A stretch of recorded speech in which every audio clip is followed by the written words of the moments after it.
जनवरी 10। ज्ञान से बढ़कर आज्ञाकारिता। पाठ दूसरा पत्रस 1 अध्याय 5 से 12 वचन। अपने ज्ञान के द्वारा मेरा धर्मी दास बहुतेरों को धर्मी ठहराएगा। यशायाह 53 अध्याय 11 वचन। जब रेव सी एफ श्वार्ट्ज 1726 से 1798 खेली विश्वविद्यालय में प्रोफेसर थे, तब उन्होंने परमेश्वर के बुलाहट की आज्ञा का पालन किया और वे 1750 में भारत आए और तमिलनाडु में 48 वर्षों तक सेवकाई की, और इस दौरान वे एक बार भी अपने घर जर्मनी नहीं गए और अंत में अपने जीवन की यात्रा यहीं समाप्त की। क्या वे इस सत्य के व्यवहारिक उदाहरण नहीं थे जो हमें ये बताता है कि आज्ञाकारिता ज्ञान से बढ़कर है? आज हमें और अधिक प्रकाशनों की आवश्यकता नहीं है, बल्कि जो प्रकाशन दिए गए हैं उनके आज्ञा पालन की जरूरत है। किसी भी युग में इतने सारे बाइबल अध्ययन या व्याख्या नहीं थे।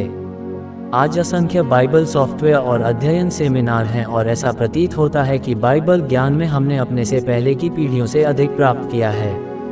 हम अपना ज्ञान बढ़ाने के लिए सभाओं और सम्मेलनों में इधर से उधर भागते फिरते हैं। दानियल 12 अध्याय 4 वचन।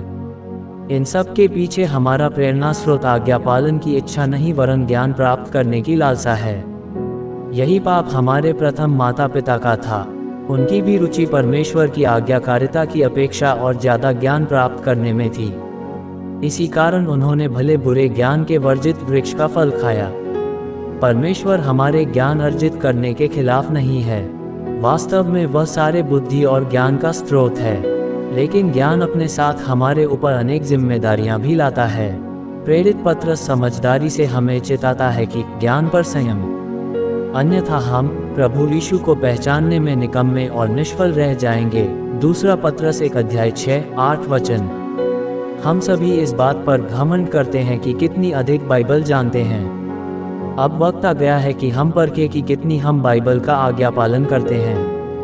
प्रेरित याकूब अपनी व्यवहारिक पत्री में एक बड़ी चुनौती हमारे सामने रखते हैं। तुम में ज्ञानवान और समझदार कौन है? जो ऐसा हो वह अपने कामों को अच्छे चाल चलन से प्रकट करे। याकूब 3 अध्याय 13 वचन। आजकल भविष्यवाणियों के अध्ययन के प्रति रुझान पुनः आरंभ हो गया है। ये निश्चित ही लाभप्रद है, लेकिन भविष्यवाणी के ऐसे अध्ययन का क्या लाभ जो हमें भविष्यवाणी के संदेश को, जो मसीह की गवाही है, प्रचार न करने दे। प्रकाशित वाक्य 19 अध्याय 10 वचन। पुनरुत्थित प्रभु ने अपने चेलों को एक हल्की डॉट लगाई। तुम्हें राज्य के स्थापना के समय को जानने की आवश्यकता नहीं। तुम्हारा काम है कि उसके राज्य के विस्तार के लिए कार्य करो। प्रेरितों के काम 1 अध्याय 6 से 8 वचन। यीशु के विषय में ये भविष्यवाणी की गई थी कि वह अपने ज्ञान के द्वारा बहुतों को छुड़ाएगा। यशायाह 53 अध्याय 11 वचन। यही कारण था कि वह बुद्धि और ज्ञान की आत्मा से अभिषेक किया गया। यशायाह 11 अध्याय 2 वचन। दूसरी ओर उसके समय के विद्वान वकीलों पर यह दोष था कि उन्होंने ज्ञान की कुंजी को न स्वयं आत्मसात किया और न ही किसी को करने दिया। लूका 11 अध्याय 52 वचन। क्या हमारी गवाही देना हमारे ज्ञान के अनुपात में है? वह ज्ञान जो हमें आज्ञा पालन के लिए प्रेरित नहीं करता, वह हमें अहंकार से भर देता है। और ऐसे ही हर दिन का वचन सुनने और मनन करने के लिए बारली, पावरी, सितारा परिवार को सब्सक्राइब करें और मित्रों को शेयर करें। धन्यवाद।